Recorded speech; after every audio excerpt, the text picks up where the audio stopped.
Bunyodkorda ikkinchi taym boshlanish arafasida, bizda esa o'yinga start berdi Olim To'ychiboyev. Dinamo hamda Xorazm o'rtasidagi o'yinga start berildi. Futbolchi Xorazm juda keskin tarzda boshladi o'yinni.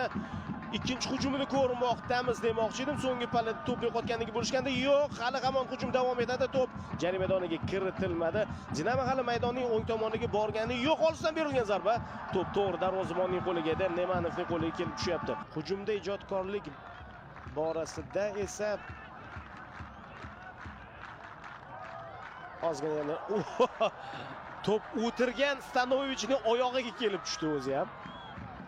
Davom etadi. Boyagi hujum. Wow! Boyagi hujum emas, boyagi aytib o'tgan futbolchim demoqchi edim o'zi aslida. Rustamjon. Ko'raylik, zo'r chiqdi shu pas. O'tdi ham to'p. O'tdi ham. Kim shu Qodirqulovni qaytargan? Mana bu pas Hoshimovning pasimidi bu? Abduhamidov tomoniga. Ha, Sanjar qaytargan ekan. Bu esa darhaqiqat Ulug'bek Hoshimovning pasi edi. Ajoyib. Hammasi to'g'ri bajarildi. Hammasi a'lo darajada edi. Zatov. To'g'ri hujumga.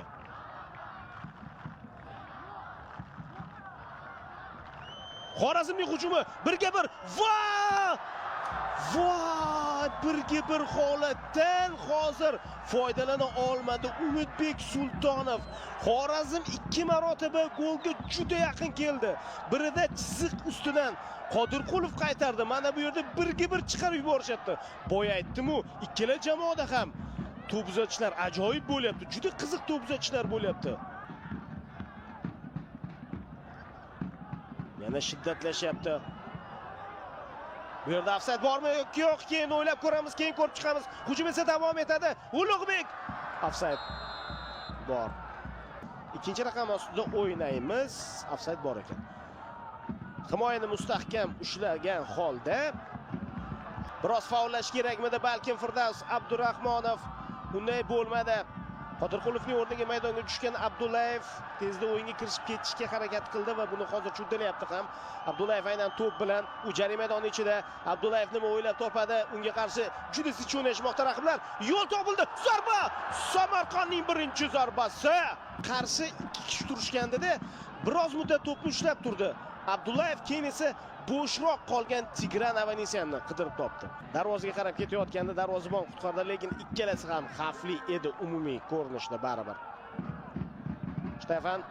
Stanoyevich ochilyapti, Stanoyevich ham. Mana bu gol!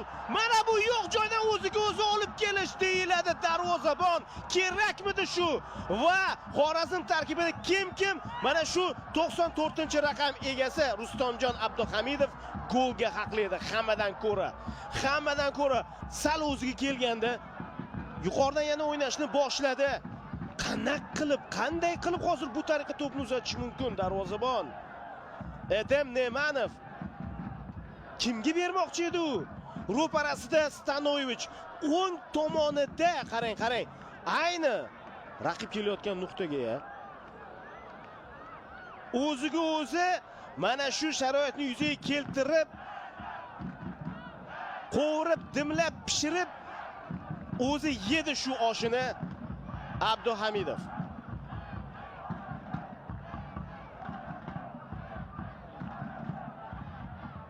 Rustamjon Abduhamidov.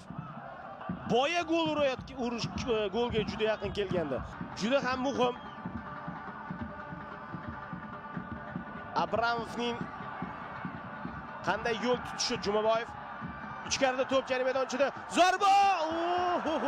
Golga juda yaqin keldi Dinamo.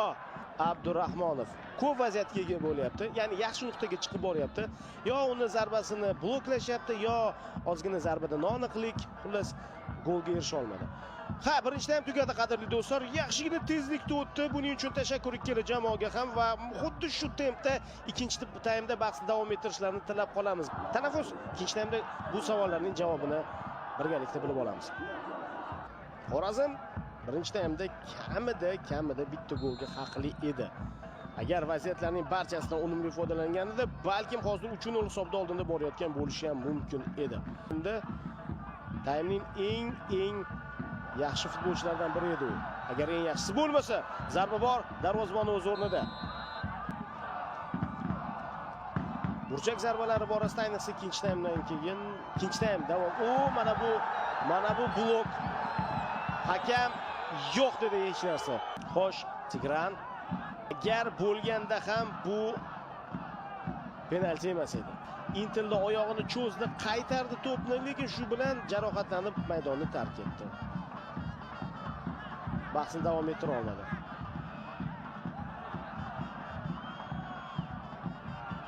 Mana bu hujumni ko'ramiz. Zarba qaytarildi, keyingisi.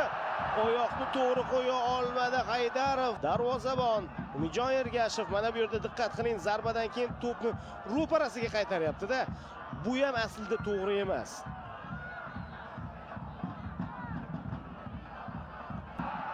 Mana shu uchrashuvda Marko Stanoyevichning yoshi, tajribasi yaqqol sezilyapti himoyalanish jarayonida. Dinamoning hujumi. Dinamoning zarbasi! Va qanaqa gol! Javob ajoyib tarzda bo'lyapti Dinamodan ham. Bugun bir-biriga o'xshash gollarni ko'p ko'rmoqdamiz. Men tanaffus vaqtida Plitnyovning golini ko'rdim, navbahorga urilgan va o'shanga juda o'xshab ketadigan golni urib beryapti Dinamo. Ko'ramiz.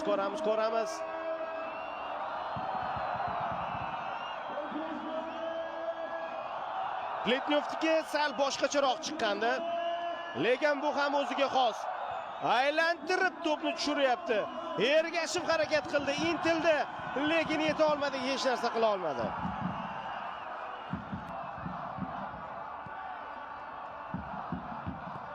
Shu yerdan o'yinni boshlab yuborishdi. Ergashevni ushlash kerak. Bu darvozabon yo'q, inobatga olmaydi. Darvozabonga teginib ketdi futbolchi. Darvozabonga nisbatan harakat bor edi. Shu bois ko'raylikchi. Bu darvozabonga teginib ketdi, bo'ldi. Darvozabon maydonchasi ichida darvozabonga teginib bo'lmaydi. Haydarov esa shiddat bilan kelib, to'pni ushlaydim deb o'ylagan Ergashevga teginib ketdi.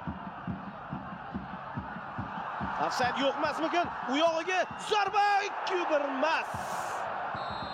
Bor ekan ofsayd. O'zi ofsayddek tuyuldi, lekin o'yinga qo'yib berishadi hakamlar. Uning o'rniga tushdi Haydarov va Dumbiyadan ko'ra mana bu rakursda, lekin ofsayd borasida sal o'ylanib ko'rsa ham bu yoq endi qiziq emas. Balkim Avanesyan haqdir, unga nisbatan qo'polroq o'ynagandir, lekin to'p qoldi Dinamoda. Hakam o'yinni to'xtatib o'tirmaydi. Mana bu qiziqarli bo'lishi mumkin. O'ng tomonga uzatildi. Yana Obloqulov o'ng tomonda zarba! Ergashev qaytaryapti. Xavflilashib boryapti, borgan sari. Boyagi zarbani takroriy lavhada ko'rmoqdamiz.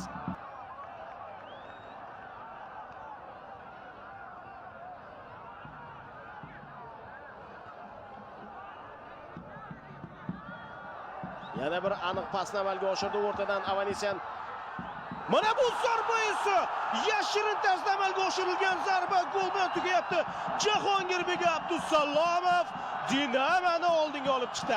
Olqishlang meni. Nega bizni maqtashmayapti degandek turib oldi u. Yo'q, aslida maqtashyapti uni. Dinamo oldinga chiqdi, qadrli do'stlar.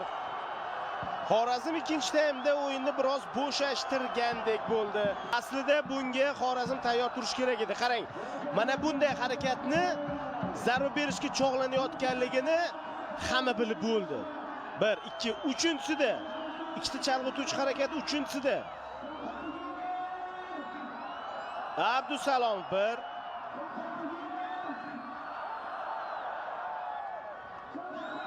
Haydarov ham bu yerda chalg'itib beribdi. Ortiqboyev, Lugumanov yuqoridan yetkazib bermoq. Bosh bilan zarba. 2-2 trillerlar kuni bo'lmoqda bugun. Navbahor Bunyodkor 4-3 u yerda. Shuncha gol bizda, hali tugamadi. 4 ta gol bizda ham. 80-daqiqada Ortiqboyev 2-2 bosh bilan berilgan zarba orqali. Yuqoridan Nugumonov. Diyor Ortiqboyev ayni boshiga yetkazib berdi. O'ta yuqori darajadagi aniqlik bilan uzatib berdi. Nugumonovga ham qoyil. 20 yoshli futbolchi. O'sishda davom etaveradigan bo'lsa, shu tariqa ahamiyat bering. Xorazmning ko'p hal qiluvchi to'puzachilari Nugumonovdan boryapti. O'sishda davom etadigan bo'lsa, muxlislar ham tinim bilishmayapti. Mana bu zarba! Dinamoning himoyasidagi futbolchilarga keskin e'tirozlar bo'ladi. Soatiga qarab qo'ydi To'ychiboyev. Qo'shib berilgan vaqt tugadi. Bitta hujumga balkim ruxsat berar. Yo'q, to'p maydon markazida edi. Hozir Dinamo vakillari ozgina e'tiroz bildirishdi, ammo hujum jarayonida bo'lganida, jarima maydon atrofida bo'lganida qo'yib berardi hakam. Lekin maydon markazida u to'xtatdi. Yaxshi o'yin ko'rdik, zo'r o'yin ko'rdik. Men alohida ikkala jamoaga tashakkur aytgan bo'lardim. Yondirib berishdi. 2-2 qadrli do'stlar, ajoyib uchrashuvni siz bilan birgalikda tomosha qilgan Kamina Dilshodbek To'xtabekov jamoalarga tashakkur izhor etgan holda reportajga yakun yasaymiz. Bizni kuzatishda davom eting, sog' bo'ling.